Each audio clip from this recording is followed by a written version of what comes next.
आज हम एक ऐसी यात्रा शुरू करने जा रहे हैं जिसे सुनकर आपका हृदय विस्मय से भर जाएगा और आत्मा गर्व से। यह कोई सामान्य कथा नहीं, यह सनातन धर्म का वह अनंत प्रकाश है जिसने करोड़ों वर्षों से इस ब्रह्मांड की धड़कनों को दिशा दी है। आज हम उस कथा को समझेंगे जिसकी जड़ें समय की सीमाओं से परे हैं, जिसका आरंभ सृष्टि के प्रथम कंपन से होता है, जब न दिन था, न रात, न आकाश था, न पृथ्वी, केवल एक गहन मौन था जिसमें नारायण की दिव्य चेतना शांति से विद्यमान थी। और फिर एक क्षण ऐसा आया जब वह शांत चेतना धड़कने लगी। जिस स्पंदन से ब्रह्मांड की पहली तरंग जन्मी, वही तरंग आगे चलकर बनी क्षीर सागर और उन्हीं के मध्य प्रकट हुए 4 मुखों वाले ब्रह्मा, जिन्होंने पहली बार कहा सृष्टि प्रारंभ हो। लेकिन यह तो बस शुरुआत है। हम इस श्रृंखला में आपको केवल पुराण नहीं बताएंगे, बल्कि वह रहस्य खोलेंगे जो युगों युगों से छुपे है, वह घटनाएं जिन पर लोग आज भी विश्वास नहीं कर पाते, और वे सत्य जिनकी गहराई अकल्पनीय है।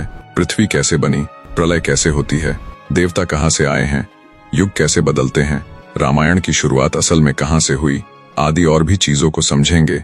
यह सिर्फ रामायण नहीं, यह संपूर्ण सनातन धर्म की वैज्ञानिक, आध्यात्मिक और ऐतिहासिक गाथा है। एक ऐसा सफर जो आपको समय के आर पार ले जाएगा, जहां हर दृश्य सत्य है, हर शब्द प्रमाणित और हर रहस्य आपको भीतर तक हिला देगा।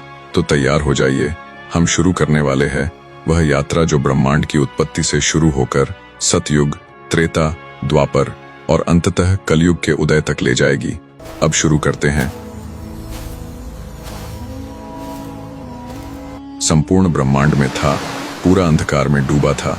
ना पृथ्वी जैसा कोई ग्रह और ना ही अन्य किसी प्रकार का सोर्स था। केवल एक ही सत्ता विद्यमान थी, वो थे नारायण, जिसका अर्थ होता है जो जल में निवास करता है। लेकिन उस समय तो जल भी नहीं था। तो प्रश्न उठता है, फिर नारायण जल में कैसे थे? यही से एक रहस्य शुरू होता है।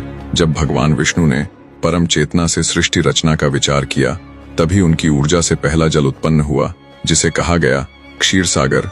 यह वही जल था जिसमें नारायण अनंत शेष पर शयन करते हैं। यह शाब्दिक नहीं, बल्कि दिव्य सतोगुणीय जल का महासागर है। क्षीर सागर भौतिक पृथ्वी पर नहीं, बल्कि अनंत ब्रह्मांड के महान लोकों में स्थित है, जिसे समानतः विष्णु लोक, गोलोक, वैकुंठ माना जाता है। जब भगवान विष्णु शेष पर योग निद्रा में स्थित होते हैं और वहीं से अगले ब्रह्मांडीय चक्र की योजना बनाते हैं। यह योग निद्रा साधारण नींद नहीं, सृष्टि रचना की गहन मानसिक अवस्था है, जहां भगवान संपूर्ण ब्रह्मांड की योजना बनाते हैं। जब दिव्य समय पूरा हुआ, विष्णु भगवान की नाभि से एक चमकदार ऊर्जा तरंग निकली, जो धीरे धीरे एक स्वर्णिम कमल में परिवर्तित हुई। यह कमल कोई फूल नहीं, बल्कि एक पूरा ब्रह्मांडीय केंद्र था। कमल के केंद्र में पहली बार एक चेतना प्रकट हुई। धीरे धीरे वह चेतना एक रूप में बदल गई। वह रूप था 4 मुखों वाले ब्रह्मा जी का, जो स्वयं को अचानक एक विराट, असीम, अनंत सागर के मध्य एक कमल पर बैठे हुए पाते हैं। ब्रह्मा जी को न यह पता था कि वे कौन है, न यह कि वे कहाँ है और उन्हें क्या कार्य करना है। इसके बाद उन्होंने कमल के नीचे उतरने की कोशिश की। जब सैकड़ों वर्षों तक नीचे जाते रहे, पर अंत नहीं मिला और वे वापस ऊपर लौट आए, तभी उन्होंने वहीं तपस्या करना शुरू किया। उसी समय एक आकाशवाणी हुई, तप तप। इसके बाद उन्होंने 10,000 वर्ष तक तपस्या किया। जब उनकी चेतना खुली, तभी आकाश में 4 वेदों के स्वर प्रकट हुए, जिसे ऋग्वेद, यजुर्वेद, सामवेद, अथर्ववेद कहा जाता है। इन वेद स्वरों से ब्रह्मा जी को सृष्टि रचना का ज्ञान प्राप्त हुआ। तब के बाद ब्रह्मा जी को एहसास हुआ, उनके नीचे जो अनंत जल है, वह क्षीर सागर है। जिस कमल पर वे बैठे हैं, वह विष्णु की नाभि से निकला है, और क्षीर सागर में अनंत शेष पर जो विश्राम कर रहे हैं, वही है भगवान विष्णु। उनके आदि पिता ब्रह्मा जी ने पहली बार विष्णु को देखा और प्रणाम किया। फिर विष्णु भगवान बोले, हे ब्रह्मा, तुम सृष्टि के रचिता बनोगे, मेरे संकेत पर प्राणियों का निर्माण करो। यही क्षण था जब सृष्टि चक्र शुरू होता है। ज्ञान प्राप्त करने के बाद ब्रह्मा जी ने रचना शुरू की ही थी, तभी अचानक भगवान विष्णु जी की योग निद्रा गहरी होने लगी। उनके भीतर से असीम ऊर्जा उठने लगी, जैसे ब्रह्मांड में किसी महान शक्ति का आवाहन हो रहा हो। वह शक्ति की ऊर्जा ऐसी थी जैसे करोड़ों देवताओं की सामूहिक शक्ति हो। ब्रह्मा जी ने अभी अभी सृष्टि की संरचना करना शुरू ही किया था, तभी इस अद्भुत दृश्य को देखकर आश्चर्यचकित रह गए। उन्होंने पूछा, हे प्रभु, ये कौन सी शक्ति है जो आपके भीतर से प्रकट हो रही है? विष्णु मुस्कुराए और बोले, ब्रह्मा जी, यह शक्ति मेरी नहीं, यह अनंत सनातन शक्ति है, जिसे संसार में शिव के नाम से जाना जाएगा। विष्णु के हृदय से एक दिव्य प्रकाश निकला। यह प्रकाश साधारण नहीं था, यह वही प्रकाश था जो आज भी हर मंत्र में, हर यज्ञ में, हर कण में, हर प्राण में विद्यमान है। वह दिव्य प्रकाश से ओम की ध्वनि निकली। वह ध्वनि इतनी शक्तिशाली थी जिससे अनगिनत आकाश गंगाएं कांप उठी। वह ज्योति धीरे धीरे एक रूप लेने लगी और उसी ज्योति से प्रकट हुए एक विराट स्वरूप भगवान महादेव का, जो गले में सर्प, जटा में गंगा, माथे पर चंद्रमा और नेत्रों में संपूर्ण ब्रह्मांड का तांडव। विष्णु जी ने ब्रह्मा जी से कहा, हे ब्रह्मा, यह है महादेव, समय के स्वामी, विनाश के अधिपति और सृष्टि में संतुलन स्थापित करने वाले। ब्रह्मांड तब तक सुरक्षित नहीं जब तक शिव न हो। महादेव ने विष्णु से कहा, विष्णु तुम पालनहार हो, तुमसे ही संसार जीवित है। मेरी शक्ति केवल तभी जगती है जब तुम पुकारते हो। यही से त्रिदेव की स्थापना हुई। भगवान ब्रह्मा जो कि सृष्टि करता है, भगवान विष्णु जो कि पालनहार है और भगवान शिव संहारक। इसी के बाद सृष्टि का वास्तविक क्रम शुरू हुआ। परम पिता ब्रह्मा ने सृष्टि की रचना करते समय पूर्व काल में सबसे पहले ब्रह्मा जी ने 5 तत्व बनाए, आकाश, वायु, अग्नि, जल, पृथ्वी। फिर सृष्टि के घटक बनाए, दिन, रात, दिशा, काल, नक्षत्र, ग्रह, जलचर, वनस्पति, पशु, सभी कुछ बनाया। लेकिन सृष्टि तब तक पूरी नहीं थी, क्योंकि संरक्षण और संहार करने वाले जीव अभी उत्पन्न नहीं हुए थे। तभी ब्रह्मा जी के मन से मानस पुत्रों ने जन्म लिया, जो थे मरीचि, अत्रि, पुलस्त्य, पुलह, क्रतु, अंगिरा, वशिष्ठ, भृगु, नारद। ये महान ऋषि भविष्य में देवताओं, दानवों और मनुष्यों की जातियों के स्तंभ बनने वाले थे। मानस पुत्रों के जन्म से सृष्टि की नींव तो रखी जा चुकी थी, लेकिन ब्रह्मांड अभी भी खाली था। जीवन था, पर जीवन को आगे बढ़ाने वाले कुल अभी उत्पन्न नहीं हुए थे। सृष्टि का बड़ा उद्देश्य संरक्षण, विस्तार और संतुलन अब भी अधूरा था। इसलिए ब्रह्मा जी ने सृष्टि के अगले चरण की शुरुआत की। ब्रह्मा जी चाहते थे कि अब मानव और अन्य जीवों के कुल आगे बढ़ाने होंगे, लेकिन समस्या यह थी, मानस पुत्र केवल ज्ञान, तप और धर्म में प्रवृत्त थे। लेकिन उन्हीं में से 7 को ब्रह्मा जी ने आदेश दिया कि आप सभी जीवन को और इस सृष्टि को जीवांत रखने के लिए संतान की उत्पत्ति करो। इसके बाद सभी ने परम पिता ब्रह्मा जी की आज्ञा को स्वीकार किया। साथ ही यहाँ ब्रह्मा जी के शरीर से 2 रूप उत्पन्न हुए, जिसमें पहला रूप था मनु का, जो कि प्रथम मनुष्य के जनक माने जाते हैं, और दूसरा रूप था शत्रुपा का। इन्हें भी मानवता की माता कहा जाता है और इन्हीं से मनुष्य की उत्पत्ति की शुरुआत हुई थी। इधर ब्रह्मा जी के मानस पुत्रों की संतानों ने विवाह किया और इसके बाद सृष्टि की विभिन्न जातियां बनने लगी। मरीचि के पुत्र कश्यप से देवों की उत्पत्ति हुई और असुरों, दानवों, नागों, गरुड़ों और यक्षों का सृजन शुरू हुआ। भृगु के पुत्र शुक्राचार्य हुए, जो संपूर्ण दानवों के गुरु बने और असुर वंश का विस्तार किया। पुलस्त्य के 2 पुत्र हुए, अगस्त्य और विश्रवा। आगे चलकर इन दोनों पुत्रों से राक्षस और देव दोनों की उत्पत्ति हुई और मनु शत्रुपा से मानव समाज, नगर संस्कृति की नींव रखने लगी। इन सभी के सहयोग से सृष्टि प्रारंभिक रूप से व्यवस्थित हो गई थी। यहाँ सभी जातियां धीरे धीरे फैलने लगी और अपना जीवन यापन करने लगी। अभी ठीक से संतुलन स्थिर नहीं हुआ था। उसी समय सबसे महान ऋषि में एक कश्यप ने अदिति से विवाह किया। अदिति प्रजापति दक्ष की पुत्री थीं। दक्ष पृथ्वी पर राज करने वाले देव सम्राट जैसे थे। अदिति अत्यंत तेजस्वी, धर्मपरायण, साथ ही बेहद खूबसूरत थी। उसका स्वभाव बहुत ही सरल था। जब दक्ष ने अदिति का विवाह कश्यप से साथ किया, अदिति स्वयं भी कश्यप के तप, धैर्य और ज्ञान से प्रभावित थी। विवाह वैदिक आचारों के अनुसार संपन्न हुआ। देवताओं और ऋषियों ने आशीर्वाद दिया। समय उपरांत अदिति के गर्भ से देवताओं का जन्म हुआ। प्रजापति दक्ष की सभी पुत्रियां अत्यंत तेजस्वी, धार्मिक और महान गुणों वाली थी। लेकिन दिति का स्वभाव इन सभी से बिल्कुल विपरीत था। वह जिद्दी भी थी और प्रखर स्वभाव भी था। उनका स्वभाव ही संकेत था कि उनके गर्भ से भविष्य में एक अलग प्रकार का वंश जन्म लेगा। दक्ष ने अपनी 14 पुत्रियों का विवाह महर्षि कश्यप से कर दिया था। सबका उद्देश्य था सृष्टि के अलग अलग वंश आगे बढ़े। इन्हीं पुत्रियों में दिति भी थी। दिति कश्यप के ज्ञान और योग शक्ति से प्रभावित थी, पर उनमें उग्रता और महत्वाकांक्षा भी थी। जब विवाह का प्रस्ताव आया, दिति ने स्वयं कश्यप के समक्ष विनम्र होकर कहा, हे प्रभु, मैं आपकी पत्नी बनना चाहती हूँ। कश्यप ने उनके भाव को समझा और विवाह स्वीकार कर लिया। विवाह वैदिक विधि से हुआ। दोनों पति पत्नी बनकर महल में आए, लेकिन दिति के मन में एक गहरी चाह थी, मेरी संतान देवताओं से अधिक शक्तिशाली हो, क्योंकि अदिति से देवताओं का जन्म हो रहा था, जो उनकी बड़ी बहन थी। इसलिए उसके मन में प्रतिस्पर्धा, शक्ति और वर्चस्व की भावना बढ़ने लगी थी। एक दिन मौका देखकर दिति ने कश्यप से कहा, स्वामी, आपने अदिति को देवताओं की संतान दी है, जिनमें शक्ति के साथ साथ और अनेक गुण है। मुझे भी ऐसी संतान दो जो देवताओं को हरा सके। कश्यप को यह बात पसंद नहीं आई। उन्होंने कहा, दिति, धर्म से विरुद्ध इच्छा मत करो। देव असुर का संतुलन समय के अनुसार ठहरा है। लेकिन दिति नहीं मान रही थी। दिति ने कई वर्षों तक तप किया और अपने मन की इच्छा को संजोए रखा। कश्यप ऋषि जानते थे कि दिति की ऊर्जा उग्र है और उनके गर्भ से वही संतान निकलेगी जो असुर वंश की स्थापना करेगी। अंततः कश्यप ने दिति को वरदान दिया, तुम्हारे गर्भ से 2 ऐसे पुत्र होंगे जिनकी शक्ति देवताओं से भी अधिक होगी। यही वरदान बाद में ब्रह्मांड को हिलाने वाला था। ये जो युग चल रहा था, यह सतयुग था। इस समय धर्म की नींव थी और अधर्म नहीं था। इसी समय पृथ्वी पर एक राजा थे जिसका नाम था मनु। मनु राजा होने के साथ साथ धर्म को सर्वोपरि मानते थे और भगवान विष्णु के परम भक्त थे। उसकी एक ही अभिलाषा थी कि भगवान विष्णु को अपनी आंखों से देखना है। इसके लिए उसने कुछ महान ऋषियों से सलाह की, ऋषिवर, मुझे भगवान विष्णु को अपनी आंखों से देखना है, कृपया इसका मार्ग बताएं। ऋषियों ने राजा को बताया कि आप उनकी अखंड भक्ति करो, वह तुम्हारी भक्ति से प्रसन्न होकर स्वयं दर्शन देंगे। राजा मनु को यह बात उचित लगी और वह नित्य उनकी भक्ति में लीन होने लगा। उसकी तपस्या हजारों वर्षों तक चली। मतलब सतयुग खत्म ही होने वाला था।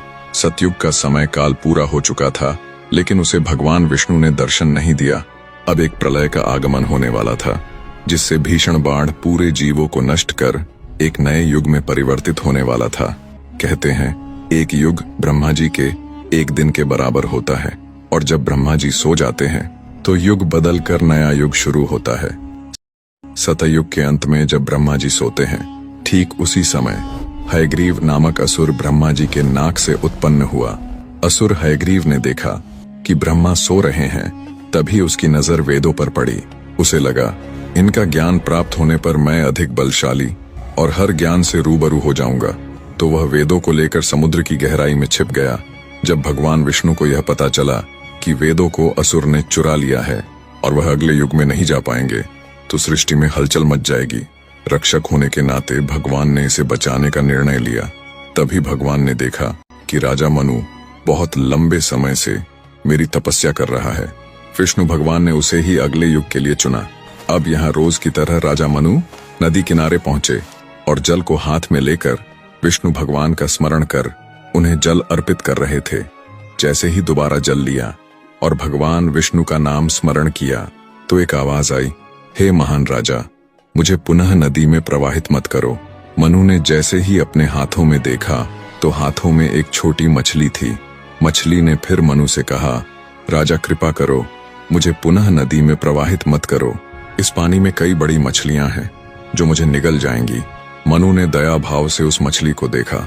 राजा का कर्तव्य होता है कि जो भी जीव उसके पास मदद के लिए आते हैं, उसकी हिफाजत करना फर्ज बनता है।